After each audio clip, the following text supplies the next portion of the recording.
જય શ્રી રામ. હર હર મહાદેવ. ઘણા લોકો એવો સવાલ કરતા હોય છે કે શ્રાવણ મહિનો આવે જ્યારે દૂધનો બગાડ થતો હોય છે, મહાદેવને દૂધ શા માટે ચડાવવામાં આવતું હોય છે, અને આવા બધા પ્રશ્નો હોય છે. અમુક લોકોને ઘણો બધો વિરોધ હોય છે કે કપડાં ટૂંકા પહેરવાના અમુક બેનર્સ મારેલા હોય તો આવું શું કામ થવું જોઈએ.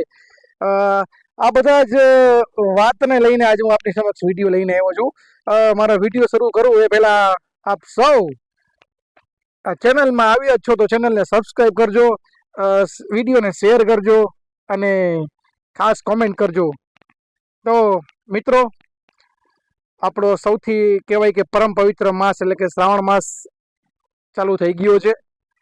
મારી એક સર્વેને વિનંતી છે કે ખાસ આ મહિના, આ જે ગરિમા છે આ મહિનાની એ ખાસ જળવાઈ રહે. પહેલી વાત એ છે કે ઘણા લોકો મહાદેવને દૂધ ચડાવવાનો વિરોધ કરતા હોય છે. તો મિત્રો, એના ઘણા સાયન્ટિફિક રીઝન પણ છે અને ઘણા ધાર્મિક પણ રીઝન છે. હું આપને જણાવી દઉં. સર્વપ્રથમ ધાર્મિક રીઝન કે મહાદેવને શા માટે દૂધનો, જળનો કે અન્ય વસ્તુનો અભિષેક કરવામાં આવે છે. મિત્રો, કહેવાય છે કે જ્યારે સમુદ્ર મંથન થઈ રહ્યું હતું ત્યારે એમાંથી ઘણા બધા 14 રત્નો નીકળ્યા હતા. તેની સાથે તેમાંથી હરાહર કાલકૂટ નામનું વિષ નીકળ્યું હતું. જે વિષ અગર કોઈ બી જગ્યાએ જાત તો ત્રણેય લોકમાં હાહાકાર મચી જાત. એટલું ભયંકર જે વિષ હતું એ મહાદેવે પીધું અને પોતાના ગળામાં ધારણ કર્યું, જેથી કરીને એ નીલકંઠ કેવણા અને એ વિષ, એ ઝેર છે એના ગળામાં રાખ્યું. એને કારણે એના શરીરમાં એકદમ ગરમી લાગવા લાગી અને જેના કારણે આ એમને વિષના કારણે એમને ગરમી થવા લાગી હતી અને જેના કારણે જ એને માથામાં ચંદ્રને ધારણ કર્યો છે. એને પોતાના ત્યારે જ એમના ઉપર, એટલા માટે જ એમની ઉપર અભિષેક કરવામાં આવે છે મહાદેવને.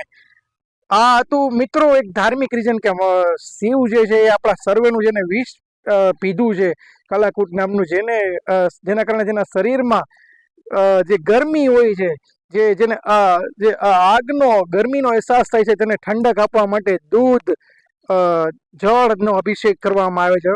અને તેની સાથે મિત્રો સાયન્ટિફિક રીઝન હોય છે કે શ્રાવણ મહિનામાં ખૂબ જ વરસાદના કારણે બધી જગ્યાએ ઠેર ઠેર ઘાસ ઉગી ગયું હોય છે અને તે ઘાસને ગાય ને અન્ય પશુ ચરતા હોય છે અને ખ્યાલ નથી હોતો કે કઈ જે ઘાસ ઉગેલું છે તે સારું છે, કયું ઘાસ જે ઉગેલું છે તે વિષેલું છે, તેના અમુક બેક્ટેરિયા રહેલા હોય છે, તે પણ તે ગાય તે ઘાસને ખાઈ જાય છે અને જેના કારણે એ દૂધ જે કહેવાય કે એક વિષ જેવું થઈ જાય છે. આ વૈજ્ઞાનિક રીઝન છે. જે વિષ વાળું દૂધ થઈ જાય છે એ ખાસ કરીને. અને પાછું આ જ માસમાં વરસાદના કારણે પિત્તનો પ્રભાવ ખૂબ વધી જતો હતો. પિત્તની બીમારીઓ ખૂબ વધી જતી હોય છે, જેથી કરીને કહેવાય છે કે આ મહિનામાં દૂધ અથવા દૂધની બનેલી વસ્તુઓ ન લેવી જોઈએ. એટલે કે સાયન્ટિફિક રીઝન પણ છે.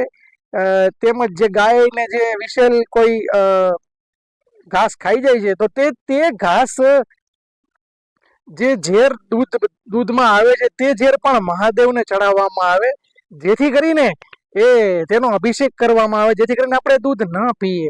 અને જે લોકો દૂધ ચડાવે છે તે તેના આદર અને ભાવથી ચડાવે છે. હા, આપણે એવું કરી શકીએ કે જે દૂધ ચડાવ્યા ત્યારબાદનું દૂધ કદાચ કઈ ઉપયોગમાં લેવું હોય, કોઈ શ્વાનોને પાવા કેમ, તો એ લઈ શકીએ છીએ. પરંતુ મહાદેવને અભિષેક ન કરવો, દૂધનો બગાડ થાય છે, આ બધા તર્કો એકદમ ખોટા છે.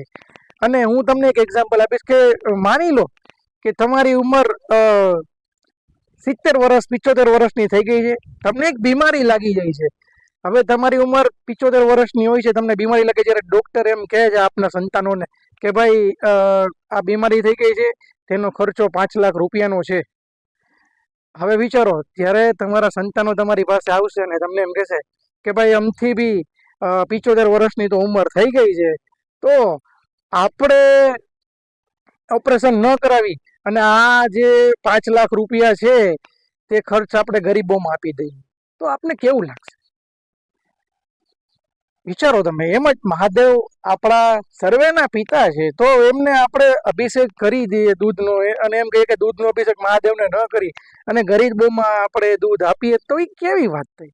તમારે કરવું જ છે તો ઘણા તમે ફિઝુલ ખર્ચા કરો જ છો, તમે વ્યસનના ખર્ચા કરો છો, ફાસ્ટ ફૂડમાં એક પીઝા 250 300 500 રૂપિયાના પીઝા ખાઈ લો છો, તો મહાદેવને કોઈ 20 રૂપિયાનું દૂધ ચડાવતું હોય તો એનો વિરોધ ન થવો જોઈએ.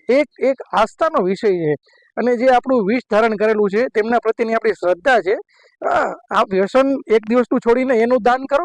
આપ એક વખત મૂવી જોવા નહીં જાઓ, એક સન્ડે આપ બહાર જમવા નહીં જાઓ, એનું દાન કરો.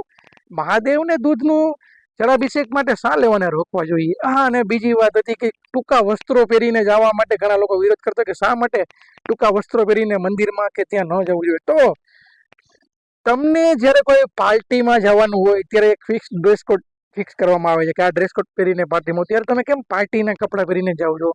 ઘણી બધી રેસ્ટોરન્ટો, ઘણી બધી હોટેલો હોય છે, ત્યાં નિયમ હોય છે કે અહીંયા ફક્ત પાર્ટી વેર કપડાં પહેરીને જવું, અહીંયા ફક્ત બૂટ પહેરીને આવેલા લોકોને પ્રવેશ આપવામાં આવે છે, ચંપલ પહેરીને આવેલા લોકોને પ્રવેશ આપવામાં નથી આવતો. તો આપણે દરેક નિયમોનું પાલન કરીએ છીએ. તો આપણે આ મહાદેવના જે આ નિયમો છે તેના મહાદેવના તો મંદિરના જેટલા પણ આ નિયમો છે તેમાં આપને શું પ્રોબ્લેમ છે? તો ખાસ આ મહિનો ભક્તિભાવથી મહાદેવની, શ્રી કૃષ્ણની અનન્ય ભક્તિનો આ મહિનો છે. અસંખ્ય કહેવાય ને કે ધર્મની સરવાણીનો મહિનો છે. તો આ મહિનામાં આપ ખૂબ જ મંદિરે જાઓ, આપના પરિવારને, બાળકોને મંદિરે લઈ જાઓ, તે મંદિરના ઇતિહાસ જણાવો તેવી વિનંતી. કોઈ દૂધ ન ચડાવે કે આવા કોઈ વિરોધ ન કરી અને પવિત્ર પાવન શ્રાવણ મહિનો આપ સૌને પડે, મહાદેવના આશીર્વાદ આપ સૌને મળે તેવી મારા તરફથી મહાદેવના ચરણોમાં પ્રાર્થના છે. તો મળીશું આપણે આવા નવા ધાર્મિક આવતા વિડીયોએ. ત્યાં સુધી કલ્પેશ બજરંગીના આપ સૌને જય સિયારામ, હર હર મહાદેવ. રુદ્રના પણ આપ સૌને હર હર મહાદેવ.